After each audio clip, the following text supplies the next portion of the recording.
encuentro valeroso y yo sé que probablemente es algo que los asesores probablemente le dijeron que hiciera lo que hace la diputada Osandón. Me parece fantástico y me parece una cuestión muy buena y no, yo además estudié terapia de familia, me imagino lo complicado que debe ser en esa familia quizás lo que está pasando, pero también hay que reconocer que aquí hay responsabilidades.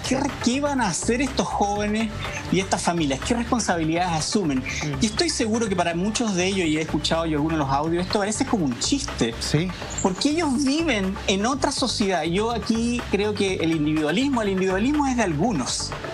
El individualismo es posible y lo pueden vivir los que tienen los recursos y los privilegios para poder hacerlo. Es decir, a estos jóvenes que nos están mirando acá debemos pensar que somos unos estúpidos, que vivimos, porque es otro mundo, realmente se ha asociado a ciertas comunas, pero en realidad estos jóvenes viven entre Santiago, Miami, Los Ángeles y París, se visten de una manera distinta, usan zapatos de 250.000 pesos, es decir, es otro mundo. Yo creo que hay que tener cuidado porque ese corresponde al 1%.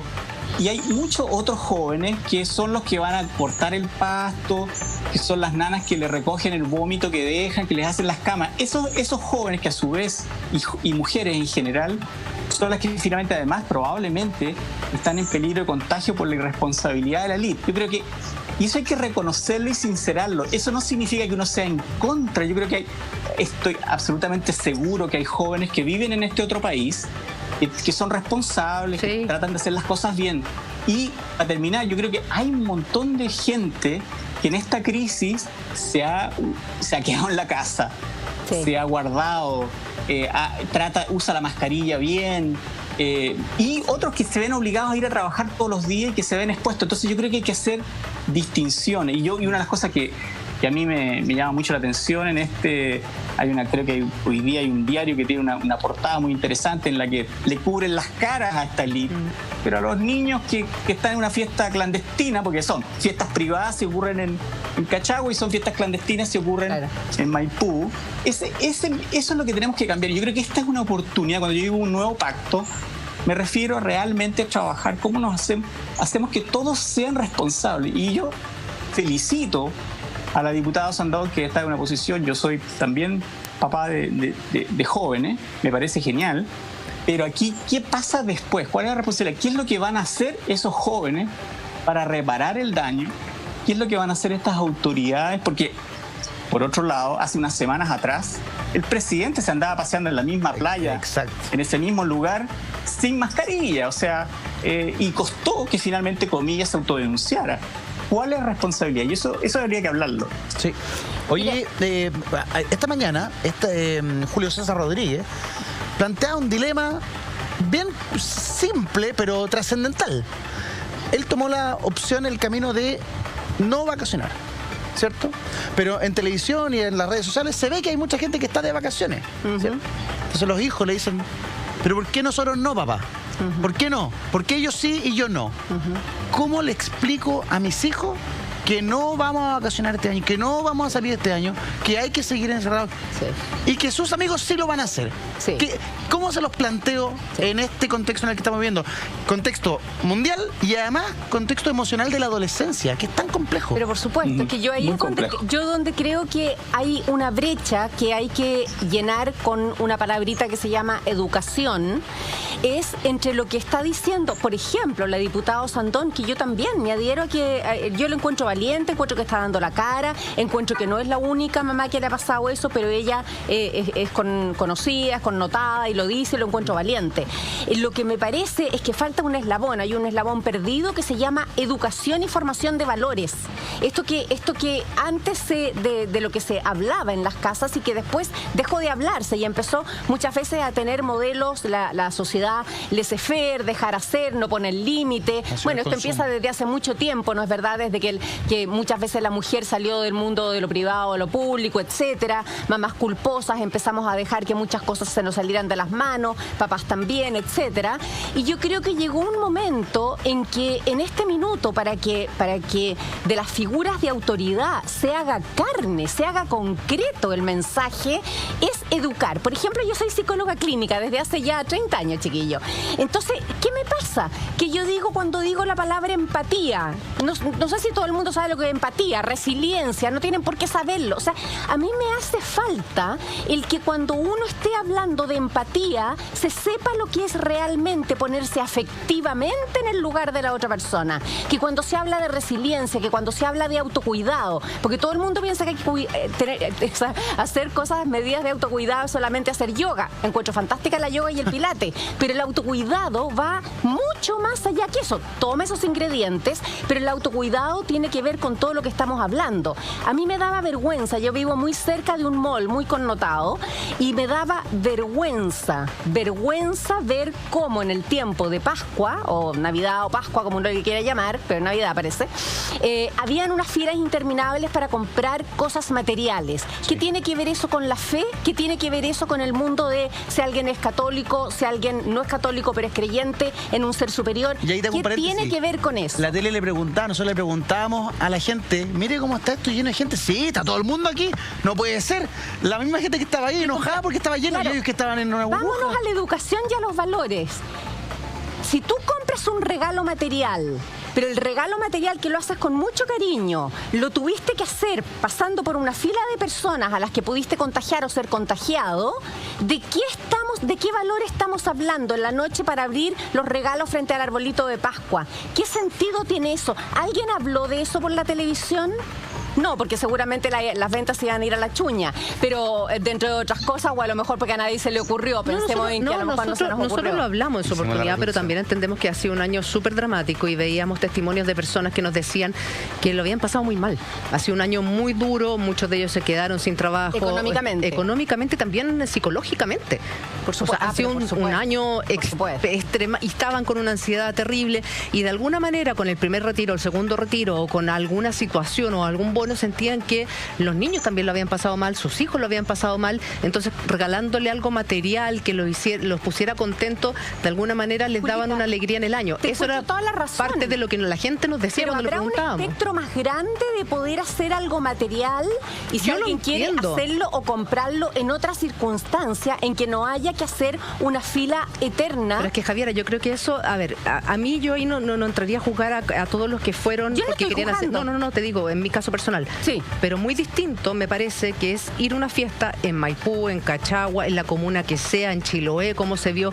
O sea, eso me parece que no están los tiempos para hacer carretes ni fiestas de 200, 300 personas porque es año nuevo. Claro. Absolutamente. Eso a mí me parece que fuera, porque mira, nosotros analizamos esta semana lo que pasaba en la playa del Canelo con un señor que tenía un banano, pero con este banano gigante, que era un tiburón banano, se ganaba la vida. Claro. Él no estaba claro con los protocolos, llegan a controlarlo, bueno, finalmente le dan nuevas directrices de cómo tiene que funcionar el banano. Finalmente, ese caballero, ahí está el banano. Ese pero caballero sus necesidades básicas. Lo que está haciendo es trabajar porque en el verano gana la plata probablemente que va a hacerlo subsistir a él y a su familia durante todo el año.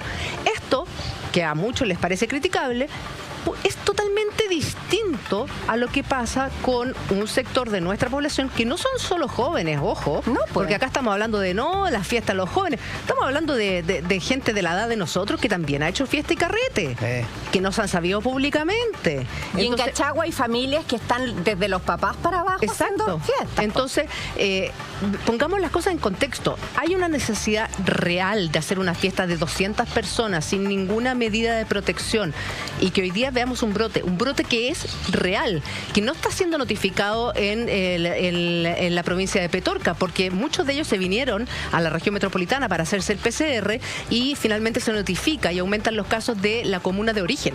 O sea, si el joven vivía da lo mismo, voy a poner un ejemplo, Las Condes, se contagió en Cachagua, pero contabiliza, no como en la comuna de Zapallar, sino como en la comuna de Las Condes. Entonces, más encima hacemos que la trazabilidad, que ya ha sido muy cuestionada, sea más compleja, pues, Gonzalo.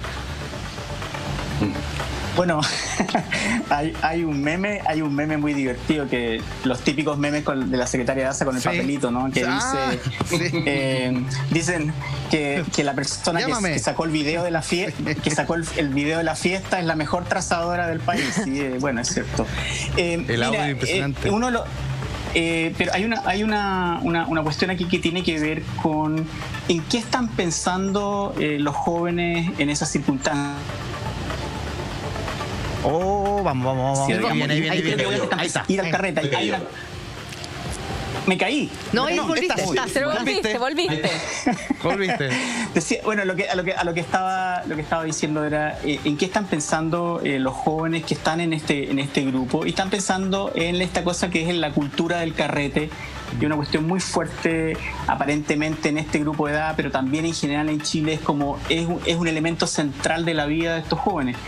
Y insisto, me gustaría, aparte, tiene unas consecuencias de salud pública tremendas, porque en el fondo da un ejemplo distinto. Estas conversaciones que ellos tienen generan una cierta cultura de hacer las cosas de una cierta manera que obviamente nos ayuda a cortar el control del contagio, ¿no? Y yo creo que ¿qué están pensando? Yo creo que lo que están pensando es de esta cierta invisibilidad, de que son invencibles, de que si se lo agarran no va a ser tan grave.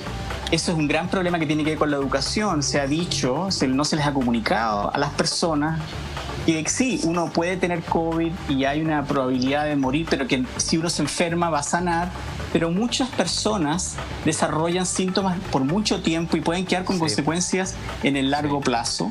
Entonces hay falta ahí como esa parte, ¿no? De realmente tenerle respeto al virus. Y por otro lado, que de alguna manera muchos de estos jóvenes ponen en peligro a otros. Esa es otra cosa que tampoco existe en el contexto de esta pandemia. Falta esa parte. No se toma conciencia.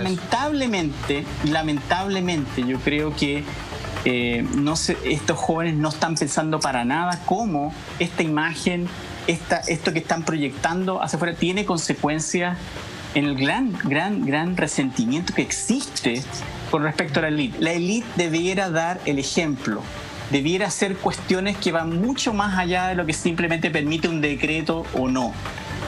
Y bueno, obviamente yo imagino a un carabinero presentándose en la puerta y no pudiendo hacer quizás nada, porque probablemente aquí hay hijos e hijas de personas muy poderosas. Sí. Y sabemos cómo eso funciona en el contexto del sistema tan clasista que tenemos. Entonces, aquí falta nuevamente una manera de pensar. De hecho, la idea de misa es un código. Y un código de élite, claro. Es un código de élite. Y yo creo que, nuevamente, ese en el fondo aquí, esta fiesta demostró nuevamente, pareciera ser que cada fin de semana tenemos una nueva demostración de que el virus no es el real peligro. El peligro es cómo lo enfrentamos y nuestra gran desigualdad. Porque al final, ¿quiénes van a, simplemente como se dice, quiénes van a pagar el pato acá?